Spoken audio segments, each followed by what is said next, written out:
could have stopped in places where many have stopped. Now he's standing before people and men and others and telling them, don't ever stop going for your dreams, no matter what. And so I appreciate this guy. He's still one of my heroes. And I still thank God for what God's doing in his life. So as he gets ready to start today, my cousin Dirk Weisiger, 2 clap.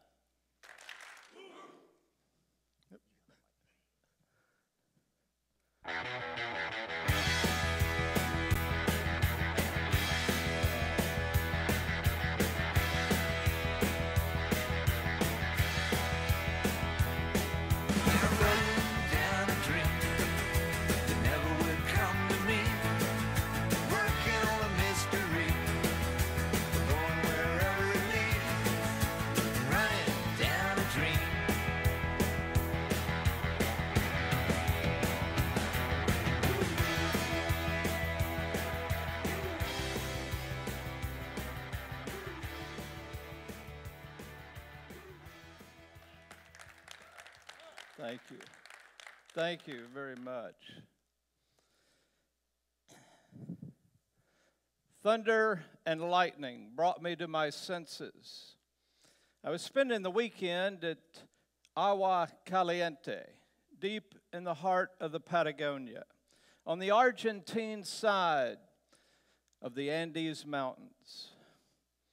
I'd heard the thunder and the lightning. I was there for the weekend. I had gone with Claudia, who had an all-wheel drive Fiat pickup. I had left the Iron Horse back in Neuquén, Argentina.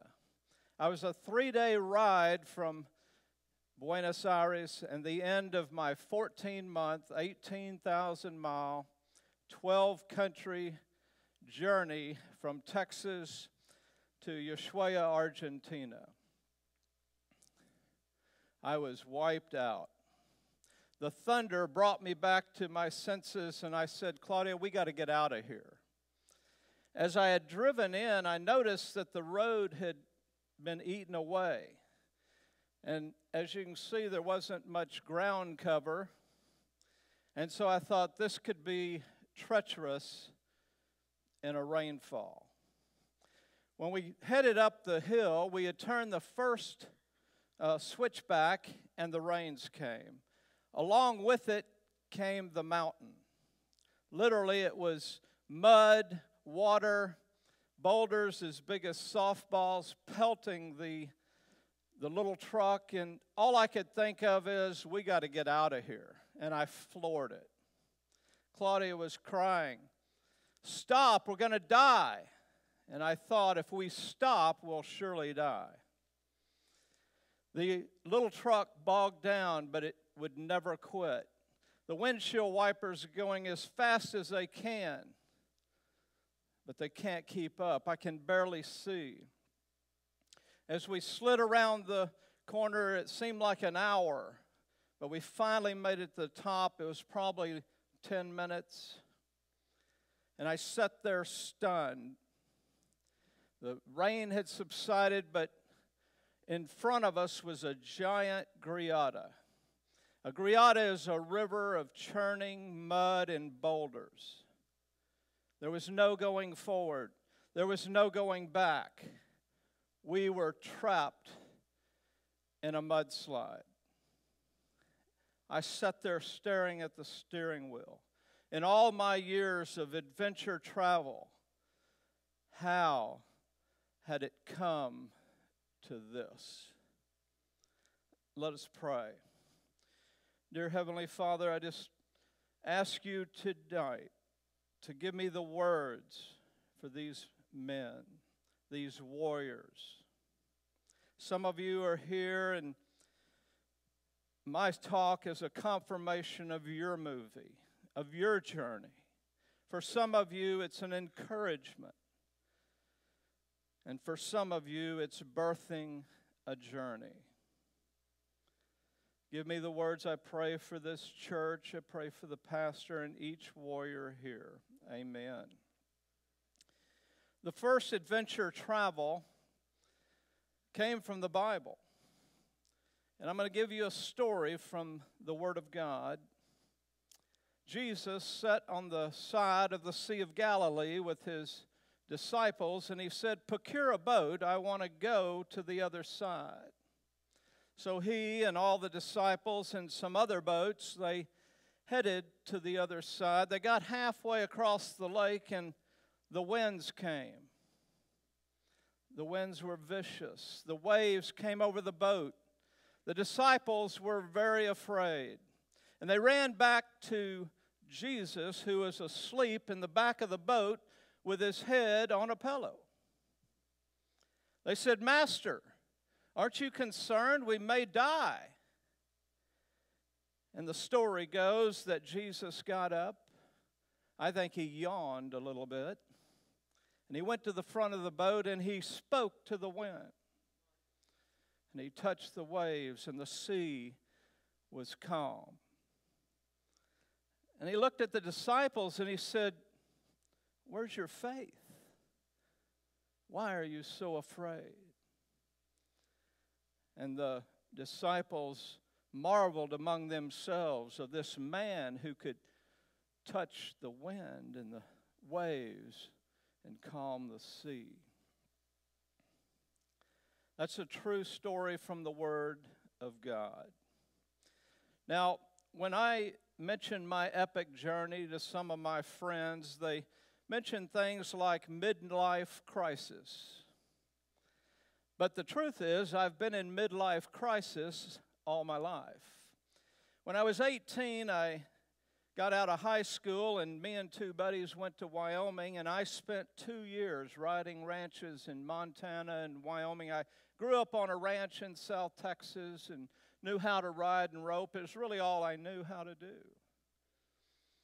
And I was making $250 a month, room and board, but I grew up, and I got the travel bug. And I went to college and spent 30 years in insurance business, but all the while I would hike mountains around the world. It was my passion. And about 5 years ago, I was looking for a new beginning. And I read a book by Jim Rogers. He wrote a book called Investment Biker, where he quit his job on Wall Street and he rode his GS 1200 BMW motorcycle around the world. Well, it motivated me to get a GS 1200 and ride to the end of the Americas. Tierra del Fuego, Ushuaia, which is the city, it's as far as you can go. So I quit my job. I bought a used motorcycle, but I had two problems. I'd never owned a motorcycle, and I'd never ridden one. So I got a friend of mine to teach me about the motorcycle. But after a year of planning, I was no closer to Tierra del Fuego. And so I wrote a letter to Jim. I said, "Jim, you motivated me to go to the bottom of the world, but it's been a year and I haven't started. Do you have any words of encouragement?"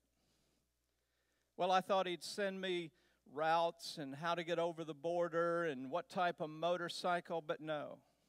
He sent me one sentence that would change my life. He said, "Do it. Leave tomorrow."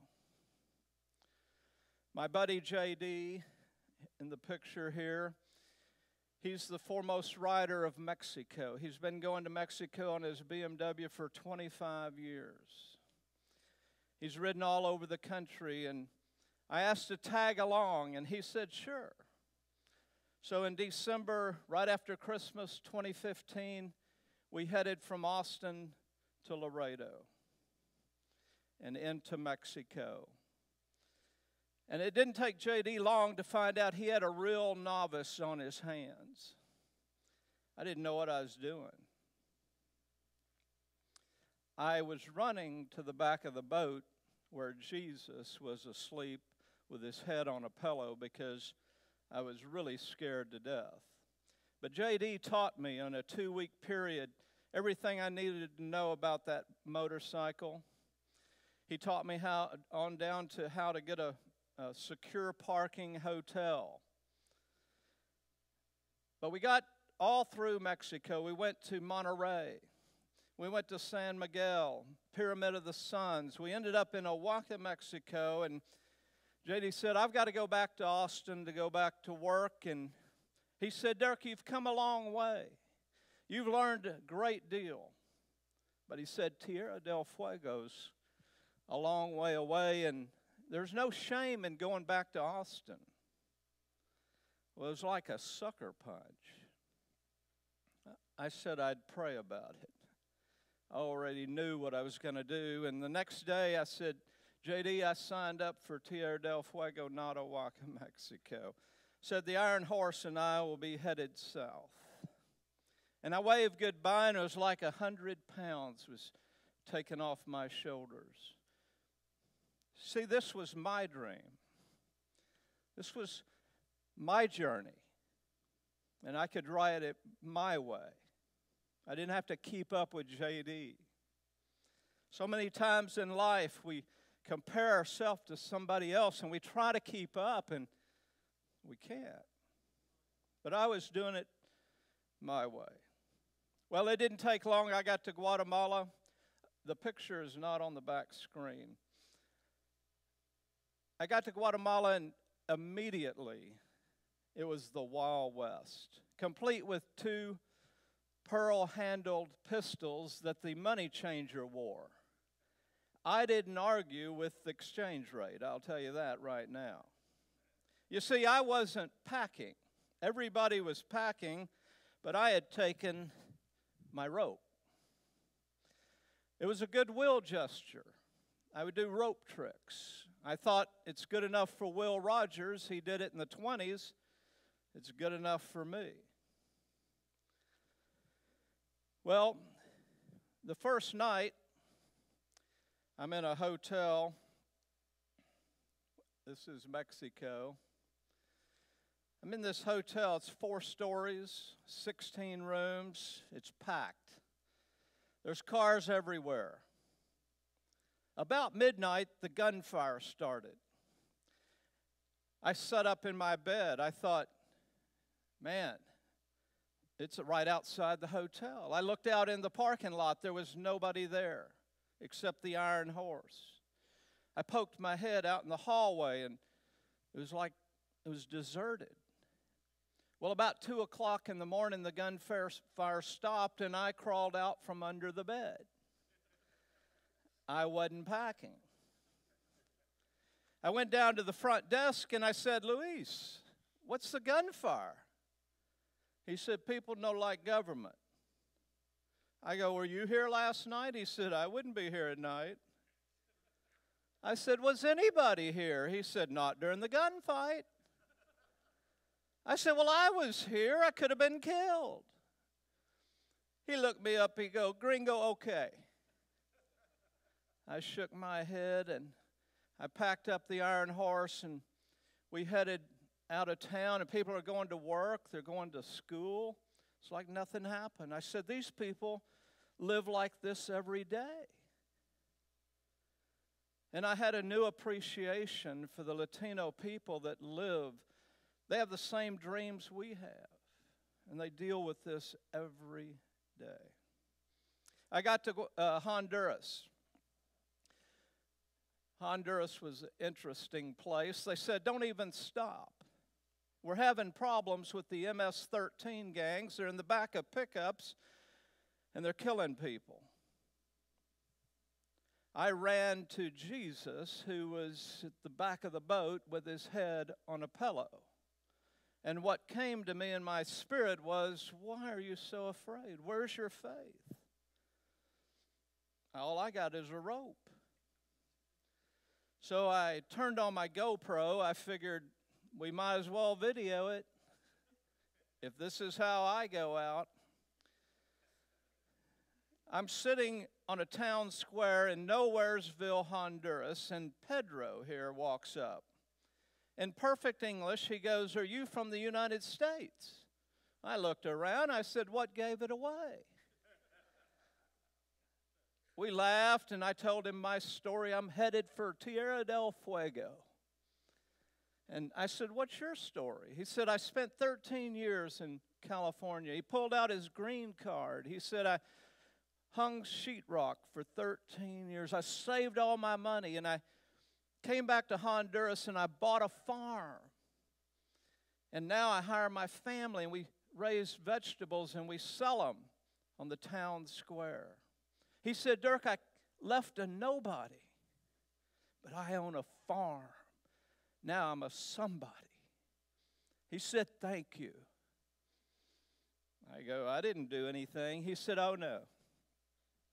You're riding your motorcycle through our country. If you need a job, if you need anything, you let me know. I had a new appreciation for Pedro. You see, Pedro had dropped his ego, and he had found his calling. As men, we live with our ego. Our ego looks inward. What's good for me? Your calling looks outward. How you can help others. Pedro had found his calling. How could I do anything less? I was glad I brought the rope. And I decided I'm not going to be the ugly American. I'm a guest in their country. And I'm going to be thankful. I'll tell you what, I would get stopped by the police for no reason. And I would give them a fake wallet. My fake wallet had about $20 in currency and my Texas driver's license. My real wallet was locked away in the side box. And I would just tell them over and over, I don't know any Spanish. I'm from the U.S. I love this country. Thank you for your service. And I would just take it over and over, and they're wanting me in Spanish to go to the ATM, get $200, and bring it back. And I would say, this is all I've got. Had I had 200, they would have taken it. I'm stopped in Peru, and the guy finally took my $20 and says to his partner, he said, just take the money. We're letting cars get by. But I was so thankful. I thought, it's all perspective. Oh, I could be indignant because they stopped me and took $20, but I helped a poor police family. And if we'll overpay 3 times to go to Starbucks, can't we help a family? Think of it as a toll. You see, it's perspective. I had a good attitude. And they let me go, and they usually wanted a picture with me and the bike, and everybody loved the BMW. I went on, and I'm in Honduras, and I see a pickup full of family in the back, and I did stop at a store in Nowheresville, and I went in to get a bottle of water. And there's an old pickup out front. I go, well, there's the MS-13 gang pickup. I go inside, and there's guys sitting around a table drinking beer. They look very menacing. They've got tattoos of teardrops all over their face.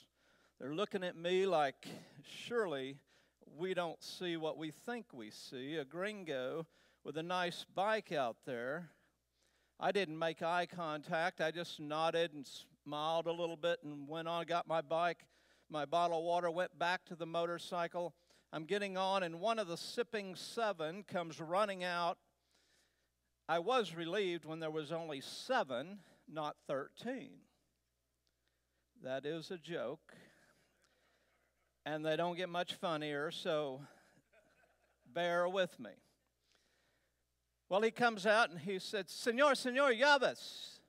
I had left my keys on the counter. And he said, pronto, vámonos. And he shook my hand. Now, I was running back to Jesus, who was asleep in the back of the boat with his head on a pillow. And you know what he said, where's your faith? I do not know to this day why they didn't kill me and take the bike. You would have never heard from me again. So I got out of Honduras. I got into Nicaragua. There's something about a dictator who's large and in charge, and that's Daniel Ortega. He's still in charge and owns Nicaragua. Now, Daniel Ortega allows no guns. And the Chinese got together with him, I think, and said, look, you don't have to oppress your people to be a billionaire and own everything.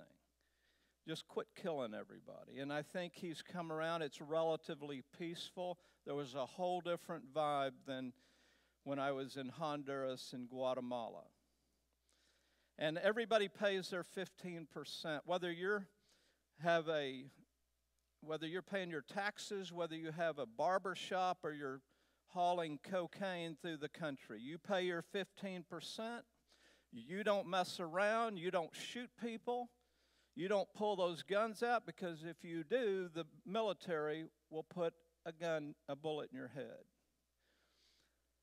Now, Nicaragua, the Americans and Canadians I talk to, they love Nicaragua. It's cheap and it's relatively safe. Well, I got to Managua. Anybody here been to Managua, Nicaragua? It's a strange place. In the 70s, an earthquake wiped out the downtown area, and they never built it back. And in the middle of that is a private school called Colegio Bautista El Calvario. And what they do, it's in the slums, and they teach poor children, they prepare them for college. If you're rich in Nicaragua, your kids go to private school and to the university, and they become the doctors, the lawyers. But if you're poor, you go to a public school, and you quit in the 6th grade to a life of crime and drugs, and your only opportunity is to get to the U.S. So this school has operated for 53 years. It was started by the Independent Baptist Church, and they teach reading, writing, arithmetic, computers, English. They teach these children about Jesus. They have, every morning they have chapel, they wear uniforms, they learn honor, integrity, honesty, and their goals will break your heart. They want to be an architect. They want to be a doctor. And so I found this school, and believe me, I wasn't going down there to find a cause, but a cause found me.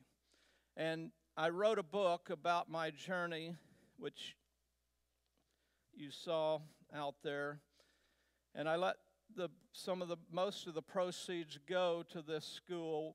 I went down last Christmas, and we helped 7 families with the tuition. It's $30 a month tuition.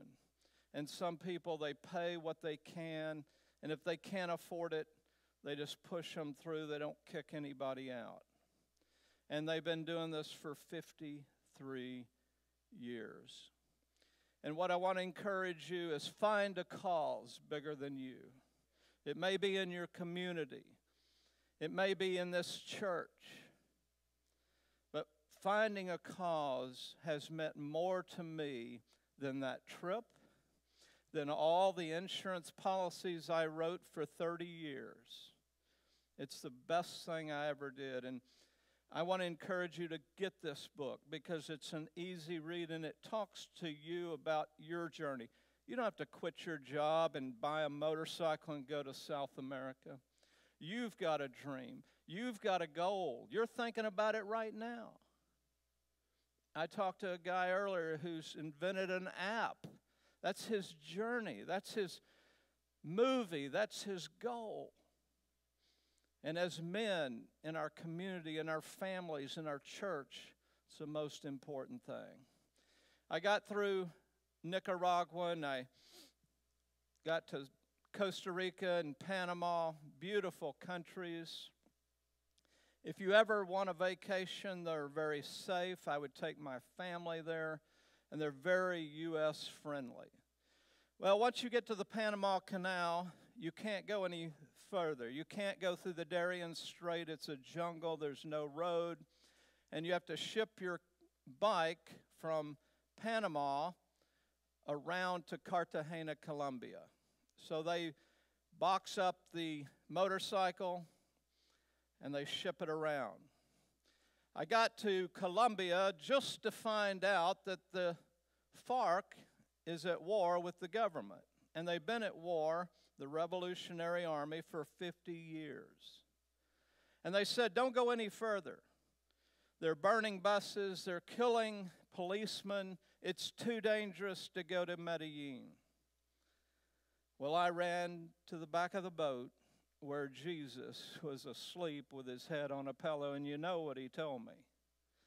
By now, you know what he told me. So I pulled a policeman aside. I said, if you were going to go to Ecuador, how would you go? He said, I'd stay on the Pan American Highway. We've got military at every bridge, so FARC doesn't blow up the bridge. It keeps commerce going. You should be fine. Now, the should be fine concerned me. Not going to lie, but God said, where's your faith? So I headed to Medellin.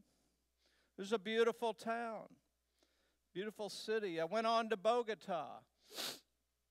I would stop at a road stop like this, and the police they'd give me the thumbs up, and they'd want a picture with my motorcycle. And I never had a problem. It was like riding from here to Austin. There was rolling hills and ranches, and it was a beautiful country. And I went through Bogota, I went through Cali. Now, south of Cali, I did see military. And then I ran into a road stop.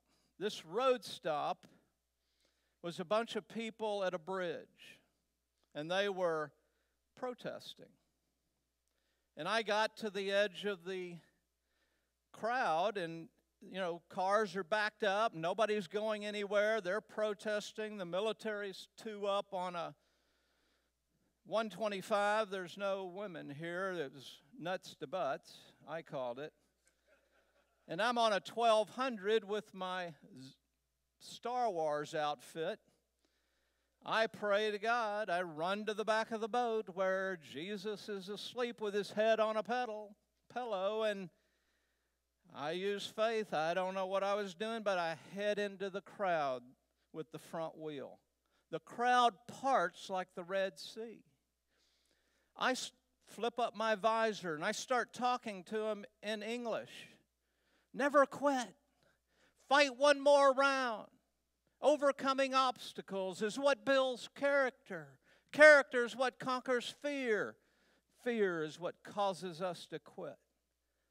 They're looking at me. They don't have a clue what I'm saying. They start applauding.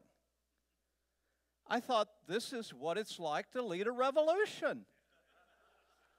I get to the other side. I look back. I go, hi-yo, silver away. And it was on to Ecuador. Now, Colombia came to peace shortly after that. Now, I'm not taking any credit. But if credit's due, Cuba brokered peace with the revolution and the government. And I just heard that Cuba elected their first president that did not come from the Castro family. I'm not taking credit for that either. But I was in Ecuador. So I get to Ecuador, and it's a beautiful country. The whole vibe is totally different than I had seen. It's very friendly. It's very U.S. They love the U.S. A lot of expats. They go to Ecuador to retire. Quito is a wonderful city. But I wanted to entertain the troops. And so I went to the Amazon, and then I went to the Galapagos Islands. And so I'm in the Galapagos Islands, and I have an interpreter. and he tells me, he said, now, you can't rope the wildlife.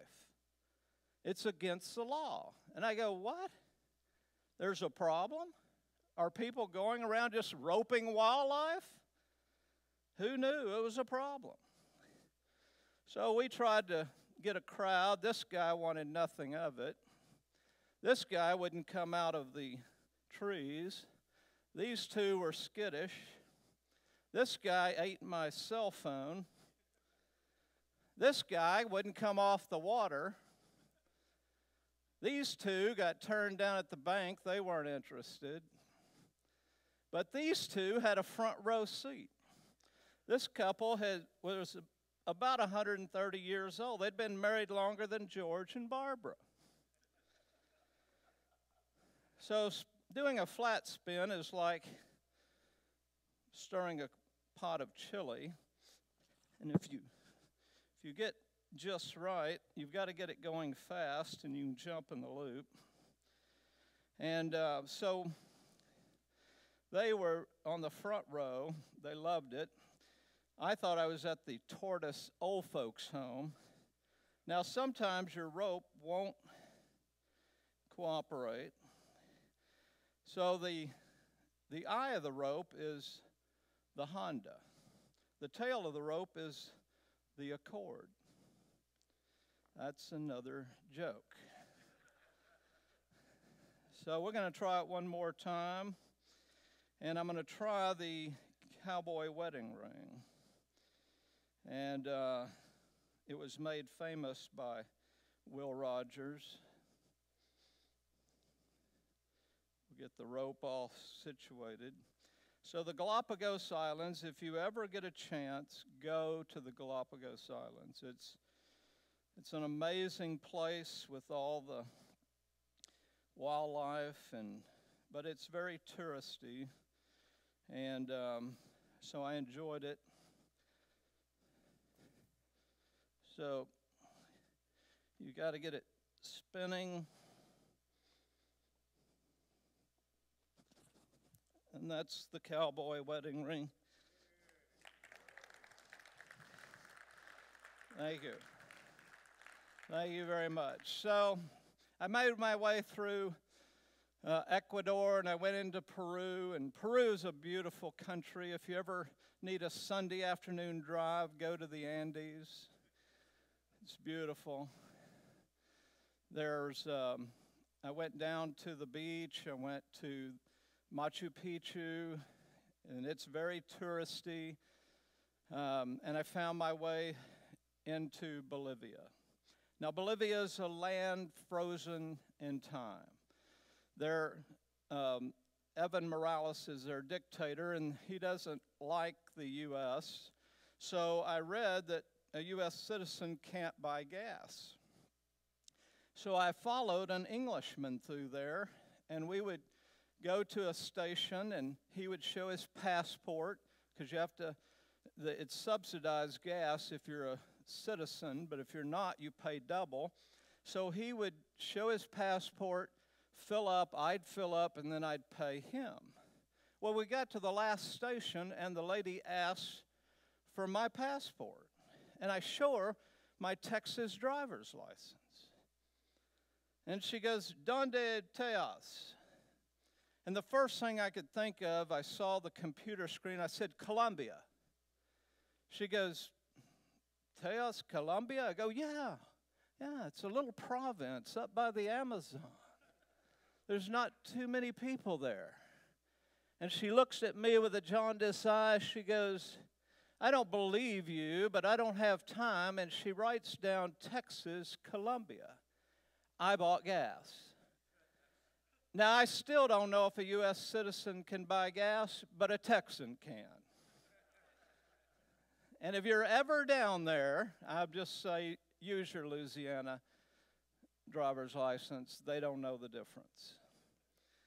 So I made it through Bolivia and got to Chile. Now, this road was so exciting. If we have any motorcycle riders in here, and I met one earlier somewhere, yes, This is a great ride. I did it 4 times. I got to the bottom, I went back up, down, up. But in Pucón, Chile, Chile is 4 blocks wide and 7,000 miles long. And 3,000 of it is gravel and mud. And it starts at Pucón, Chile.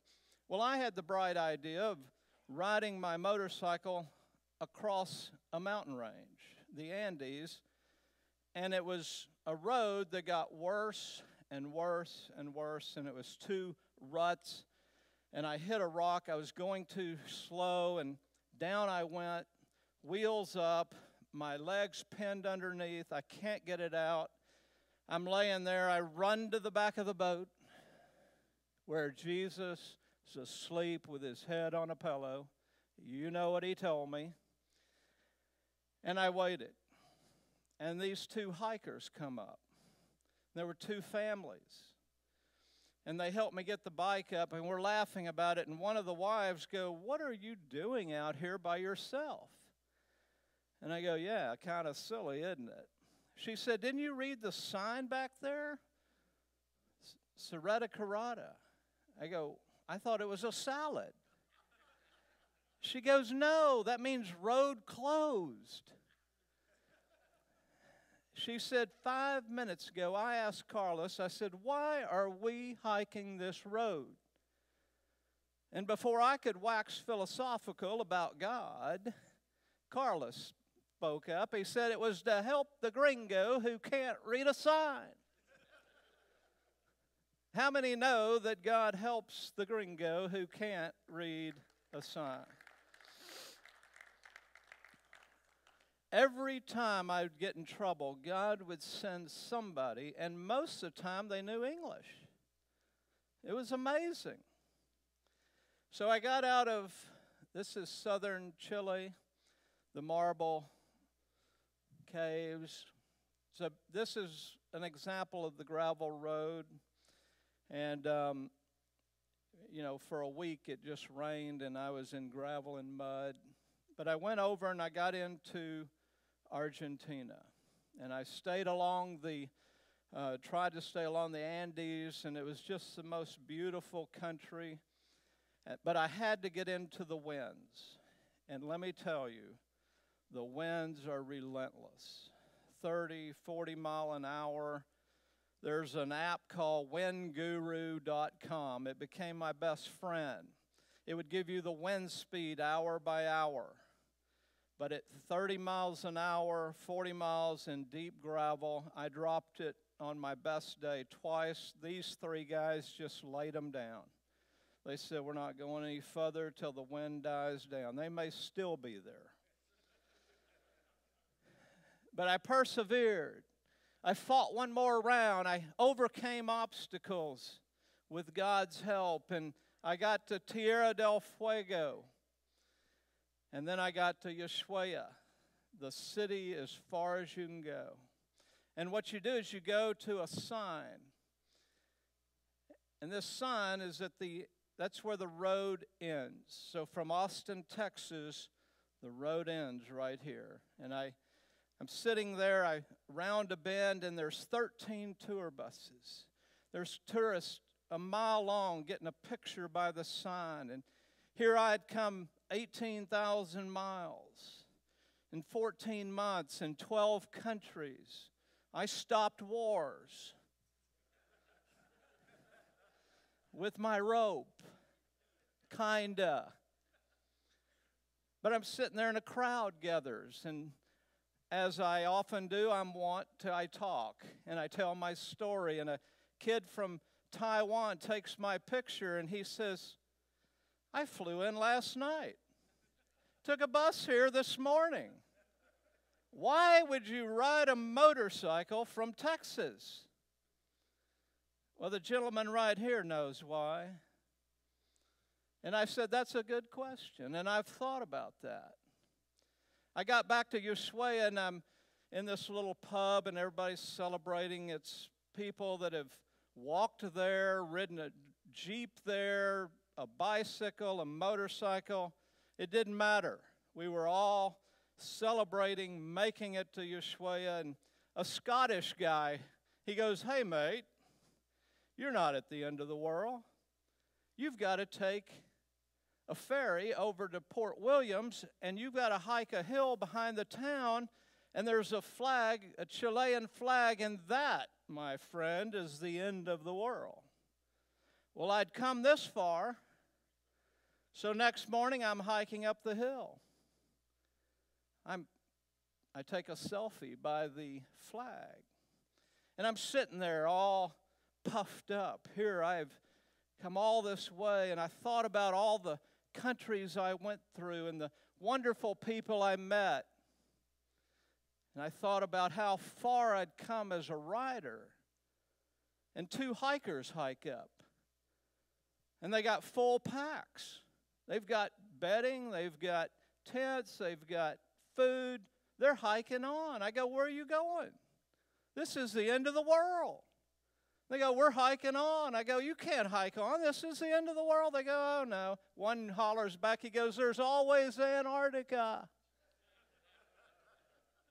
And it makes me think, no matter what we do in life, no matter what you do in your business, in this church, and whatever it is, there's always somebody that went a little further. They went a little faster. And I thought, don't judge yourself by somebody else. Don't judge yourself by what I did. Live your own movie. I had ridden my movie. I had ridden my journey. I did it my way. And I thought of the cause bigger than me. And I want to encourage you tonight, whatever your dream is, live your movie. You've got a movie. You're thinking about it right now. You've been thinking about it, but you can do it. If I can do it, you can do it. So live your movie, walk your journey, and leave tomorrow and send me a postcard. Thank you very much.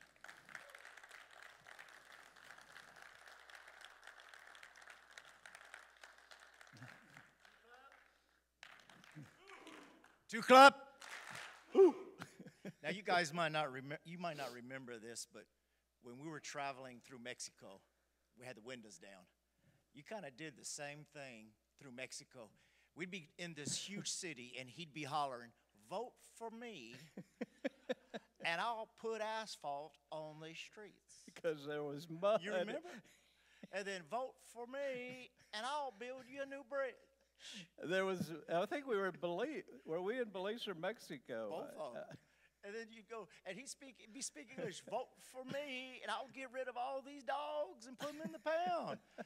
And so, everywhere we were going is "vote for me." I was chased out of Bolivia with stones. A helper of mine and Javier and I, they chased us out of there with stones. Didn't get hit, but we ran. You should have taken a rope. I should have told him I was from Columbus, Texas. Yeah. But how many of you got something out of this? Wasn't that awesome?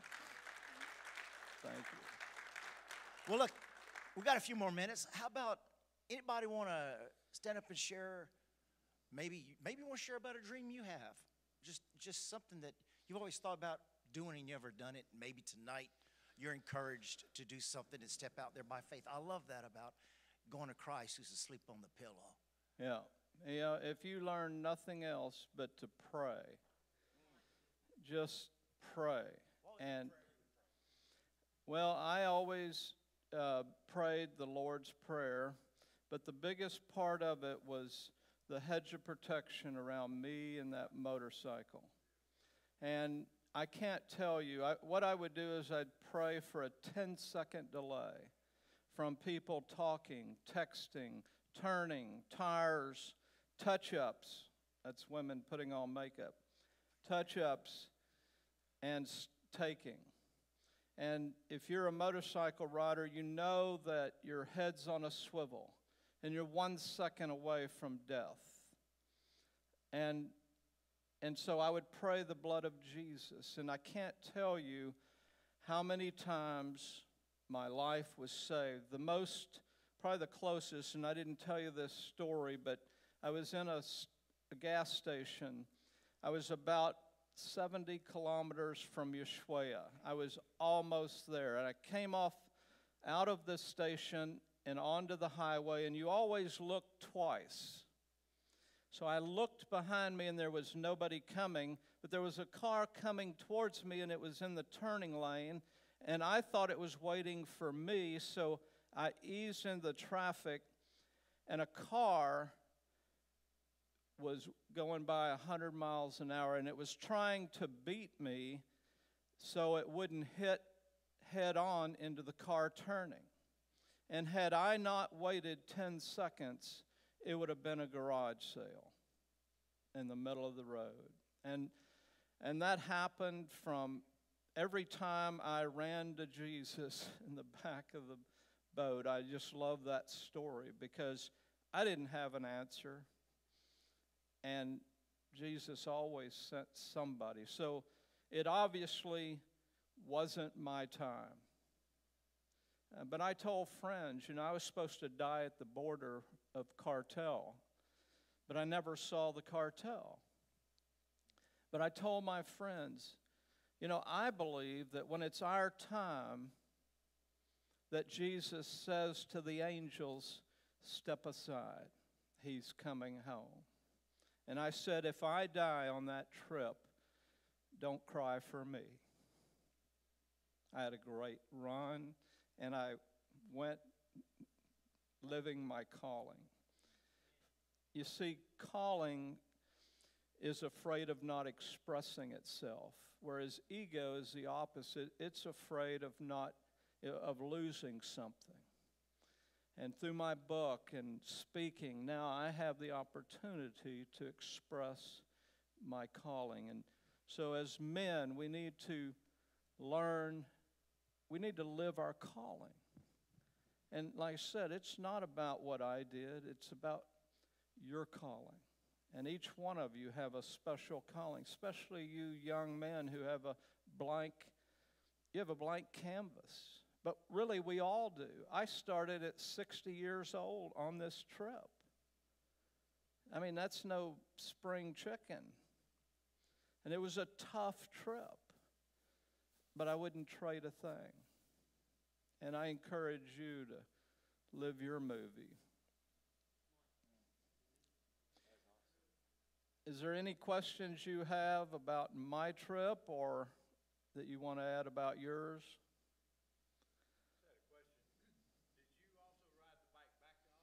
No, I rode from the mudslide. I was 3 days to Buenos Aires, and then I flew the motorcycle and me from Buenos Aires to Houston. And the motorcycle, oddly enough, was right below the seats. It was on the same plane, United. So, yeah. I'm sorry? The bike had a 7-gallon tank, so you could go about 200 or 300 miles, and I never ran out of gas. But the guys who rode bikes that with 3-gallon tanks had to carry gas. There was one place in Argentina was the most sparsely populated, where if I almost ran out, but I made it because I got to a gas station, and you probably ran into this where they go, well, we don't have gas till Thursday, and it's Tuesday, and so you got to wait. And but I made it. So I carried nothing. I was the most ill. I had no plan. I didn't have a GPS. I didn't know the language, and I couldn't fix that motorcycle if you put a gun to my head. But I had the willingness to throw a leg and head to Mexico, and that's why J.D. said, he told me later, we laughed about it, he said, man, when I waved goodbye, I thought it was like taking my kid to college. I'm not sure if they're ready, but I'm letting them go. And he was an engineer. I'm a salesman. Just give me the big picture, I'll figure it out. And I did go to the BMW dealership in most major cities They all had one, and I had them check it out. And I said, if you find anything wrong, you fix it. And they did, and it never broke down once. What's that? I still have it. In fact, the last time I was here, I brought it. I didn't bring it this time because I'm on this book tour, and I had too much stuff, but I would rather ride the motorcycle. Last summer, I went to Alaska and back, and I've gone from San Diego to Daytona, and all on the bike. It's got 88,000 miles on it now, and that was 18,000 miles. It was about 15 from Texas to Ushuaia, and then 3,000 back to Buenos Aires. So, yeah. To give you an idea of Argentina alone, just the one country, it would reach from inside of Canada down into Mexico. That's how long Argentina is. Oh, yeah. It's further than Chile, and Chile is 7,000 miles long and 4 blocks wide. I mean, it's like I told everybody, why don't y'all just, hook up with Argentina and call it Chile-tina? And they did not like that. Oh. And both countries were so nice to me, but they hated each other. Yeah. They did not like that. I'm going to Germany May 5th. And my son's in the military and the Air Force there, and I'm going to ride Germany and some of Eastern Europe, and going to the BMW dealership. They're wanting to make me an ambassador. So 5 years ago, I've never been on a motorcycle, and now I'm going to the international headquarters of BMW, and it's just the most amazing thing. So that is awesome, huh, guys? Yeah. So that's my next journey. So I'll keep riding the open road. So, yeah. What is your favorite part about what are you fasting with They're all good. There's different things. I have a Harley also, and the Harley is a great machine. It's just a different ride, and you can't really go in the gravel. The BMW, I had 70/30 tires, and it's a harder bike to ride. It's like riding a Jeep versus a Cadillac. And the BMW is rougher. It's got a higher suspension because you're going on rougher roads, and so it's tougher on your body. But hey, if Harley will pay me, I'll ride a Harley. But that's a good question. I would knock off about 3 o'clock, and I would always go to the town square, Plaza de Armas. They have in every town square from here to Ushuaia, they have a hotel, a restaurant, a beer joint, and a church. And I would find secure parking, and all the car campers, especially when you get until you get to Argentina. The further south you go in South America, well, really past Colombia, it's pretty safe. Most people fly over the rough parts, and they start in Peru. But I would find a secure hotel, and I'd spend about $30, and because I was on a budget, and then I would get something to eat, and I'd go to the town square. They usually had music, ice cream. All the families it was like live television because nobody really watched TV. They were on the town square, and they would see friends, and so that's what I would do. And I never had a problem. I didn't camp out. I didn't even take a tent because Americans stay in hotels. Europeans stay in the bush. They camp out, but we don't, by and large. And so I wanted to go as light. And some of those pictures you saw the bike, I didn't have that much. And so this is another funny story. JD's an engineer, so he said, well, what you do is you wash your clothes every night in the sink, and you hang them up, and he had me go buy all these stoppers for every size of sink you might run into, and I had soap, and that lasted 2 days. I go, I ain't doing this. So I'm at a hotel, and the lady that washes the sheets and towels, I said, do you want to make a couple of dollars? She goes, yeah. Wash my clothes, and so I traded stoppers for a wash. I traded soap for a wash. I had a jacket I wasn't using. I traded a jacket. The bike cover, I had a bike cover. I traded it. Then I started paying $2, and they would have them all neatly folded the next morning. And I thought, I'm not doing this.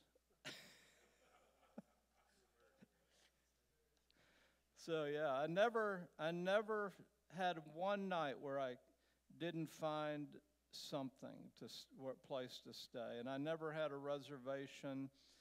JD, Ian, the guy from England, I followed through Bolivia. He had Booking.com, and he said, I just can't do this, not knowing where I'm going to stay. And he had a GPS, and we're trying to get out of La Paz, and we're going straight up a hill because the GPS said go over that hill. Well, it didn't tell him that the road stopped there. And I dropped the bike, and I'm just livid. And what I would do, I would get to an edge of a big city, and I'd go to the gas station, and I would hire a taxi. And I would negotiate the price. I said, I want to go to this address, or I want to go to this road outside of the city. And they know the city, and I would negotiate the price, and I would follow them, and I would pay them once we got there. So if they lost me or I got lost, I'd find another one. And that's how I got through all the major cities. Once you're out in the country, it's pretty easy. But there's no maps. I thought I'd get a map and a goodie basket at every border crossing. They don't make them anymore. And so, but I knew there was really all the roads funneled to Ushuaia, and if my iPhone said I was going north, I'd turn around. And so you really don't need a lot of stuff to get to Ushuaia.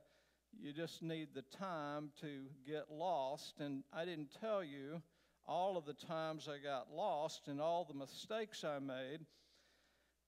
And I would run to Jesus, who was asleep with his head on a pillow. I know he finally said, well, you finally made it.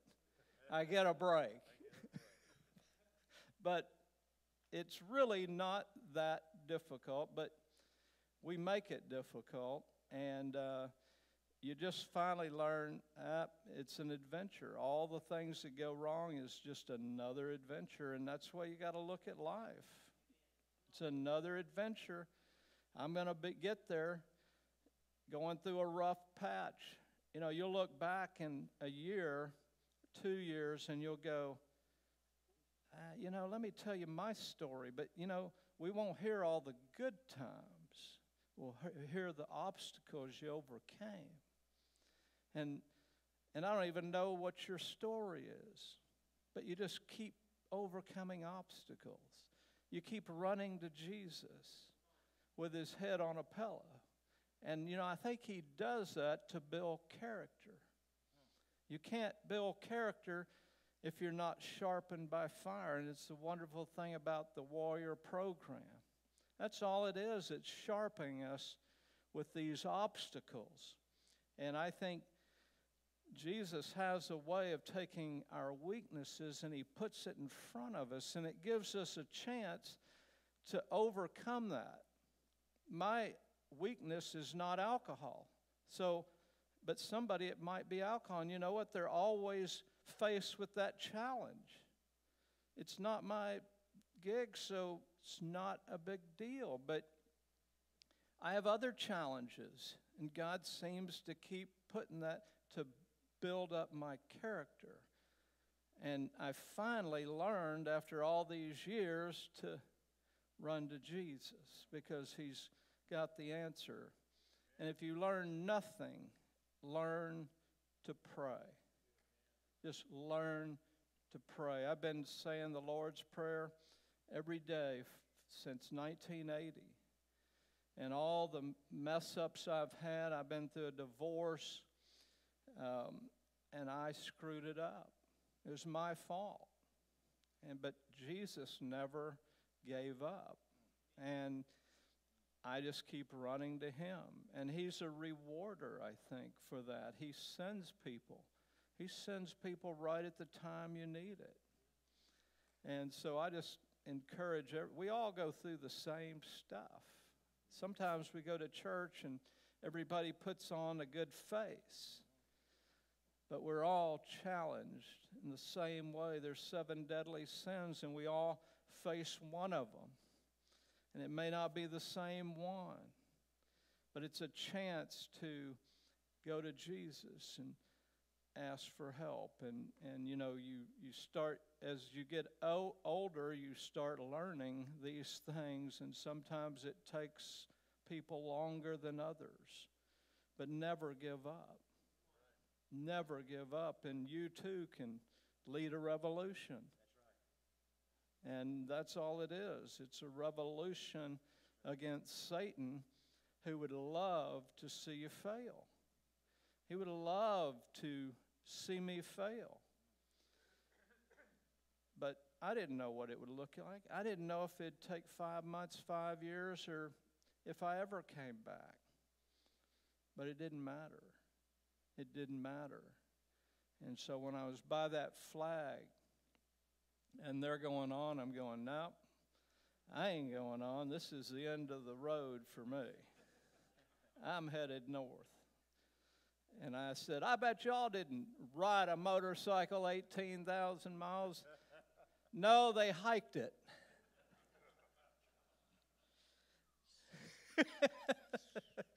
I felt sorry for the bicyclers. Oh, I'm on a 1200, you know. I can get to the next hotel. These guys are pedaling in the wind, and it's raining, it's 40 degrees, and they're huddled in a tent in a ditch. Those were the true heroes. I was nothing. I mean, these guys are, you know, but they made it. They made it to Ushuaia. And some of them were my age. I mean, it was amazing. So, how about a financial nugget? Something to do with finances, business, reaching for your goal. Oh, I would say get debt-free and tithe. And he didn't ask me to say this. And I don't have, you know, I've been blessed in business. And that's why I could take 14 months.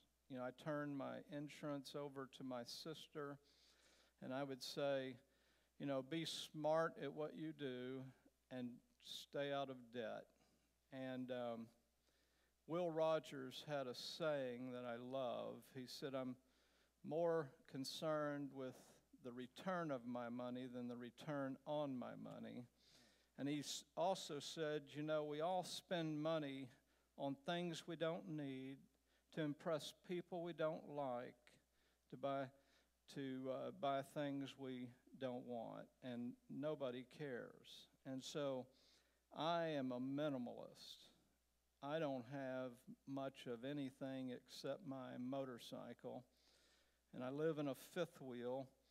And you know, I've found that if you're debt-free, if you can get rid of debt and save money, it takes a lot of pressure off. But business is tough, and owning your own business is tough. And each one of you that might be there, I respect that tremendously, because I know how hard it is. And you just have to keep overcoming obstacles and keep going and keep tithing and keep giving, and God will take care of your business. And we're so blessed in this country. Yes. Compared to other countries. Yes. It gave me such a different perspective. And people around the world looked up to us. Those people treated me. Now, the governments may not like governments, but the people, 95% of them are good people. 5% are bad, and a minute few will kill you. And it's the same in Pineville, Louisiana, as it is in Honduras. Most of the people there want to live in peace, run their business, and raise their families. And they'll do anything to help the gringo, even when he can't read a sign. Yeah. So, yeah. Now, I talked about tradition on Wednesday night. When you were going through your divorce, you found out who your friends were, who your brothers in Christ were, who your pastor was or was not, and who was your church. You know, I pray for the church. The church is the bride of Christ, and we all are the church. And we're all in the same boat, whether you're an elder, whether you're a pastor, whether you're a deacon, whether you're just come here on Sunday. We all have the same challenges, and men will fail you. And I pray for the church because Christ is waiting for the bride to get its act together. And God told me once, he said, because, I was wailing on the church, and he says, you are the church. You are the church. You are the church. You are the church. Not these men that might sit in judgment, not friends that turn away or friends that stick with you. It's most people don't care. And we think everybody cares, and we take it personally. But if I hadn't have gone through all that, I wouldn't be where I am today.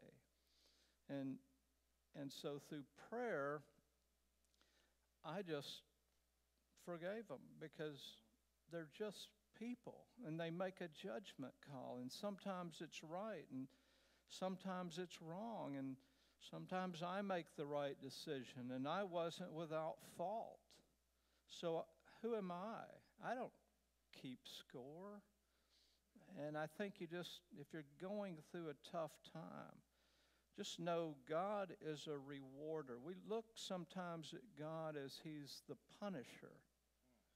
And we make a mistake and we go, oh gosh, no wonder I'm a failure. No.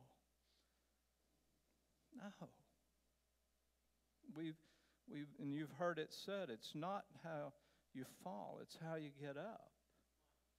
And I just can't tell you enough. You got to run to Jesus, who's asleep with his head on a pillow. And it's no more complicated than that. Whatever you face, if you're going through a divorce and you think, man, I'm at the bottom. Well, you've got a choice. You can run to Jesus or you can run away. And you can continue mistakes. If you battle alcohol, if you battle drugs, if you battle lust, whatever it is, God is there. And in my darkest hour, I looked at it this way. If Jesus was there and a sheep strayed away, would he say, go slay that sheep? He keeps getting out of the herd or the flock, and if you're going to keep going away, we're going to slay you. No. Jesus goes over and he picks you up. And you've got to realize that God will never turn away from you. Everybody else may. Man might. But God won't. He's sitting on the sideline cheering you on. And we've all been in the dark hour. And as men, now we're in a time in our country where men are just slammed. I mean, every way you turn, men are being slammed. And I talk to men's group, and I try to encourage them. You know, my book is, my editor, he said, that's not a Sunday school book, that's a Monday school book. And I think men need a manual. They need a Monday school book, because we're sitting here, and even your pastor goes through challenges you'd have no idea.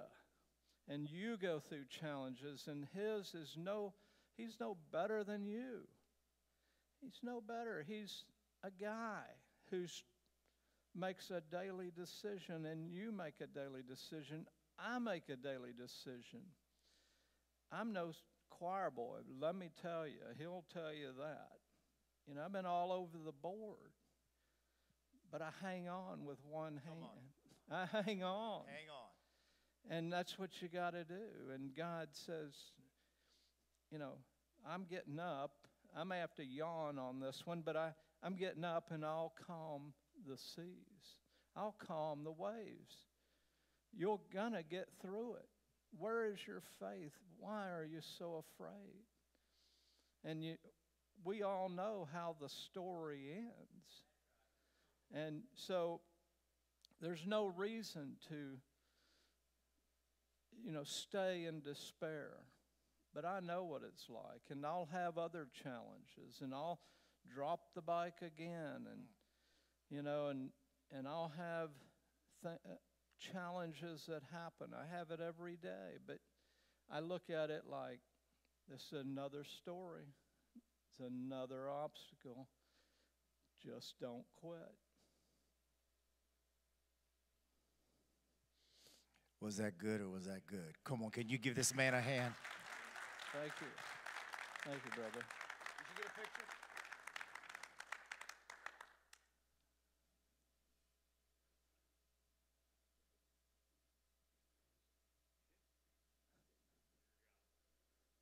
All right, buddy. Well, let me say one last thing. I told Jake or somebody, I said, I've known this guy longer than anybody, even his wife. And he is the same guy. His heart is the same guy he was at 18 years old, or before that when he got a call from God. He's the same guy, and that has encouraged me as I've gone all over the board. And I'm here, and he's never gave up on me. And he's got a true heart. And I wouldn't be here if he wasn't the real deal. And he only paid me, well, a little bit to say that, but not much. I didn't need it. I said, well, I'll take it. No, just kidding. This is the real deal, and Cindy's the same way.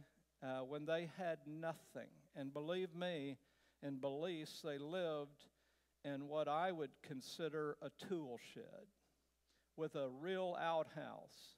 And I go, I'm not going there. And I couldn't believe it. And we would drive around, and we saw these beautiful mansions. And he'd go, oh, that's Brother so-and-so. He's with the Methodist Church. And then we'd go to this beautiful mansion, and he'd go, oh, that's the Baptist preacher and missionary. And they're very nice people, and they give us food sometimes. They even invite us to their party every now and then. But we're doing good. And I go, who are you kidding? But, you know, they struggle. But, man, he always had a smile on his face. And just to see the journey and see where he's at now and this church, it's just such a blessing, because I know he didn't come from money. He came from less than I had, and I didn't have anything. And so just tremendous, and it's great meeting y'all, and hopefully you'll invite me back someday. So. Hey, y'all want to have him back? After Europe, right? Listen, he's going to be signing his book in the back. He's also got a CD he made a few years ago with all kind of little stories. And so we're going to be going back there. Go back and get some more food, some desserts. He's going to be signing his book. So anybody wants to get his book, please. You got any questions for him? But this was awesome, wasn't it, man? Thank you for coming, man. We appreciate it. I appreciate so it. we're going to go back there, but thank you guys. And let's have some more fellowship.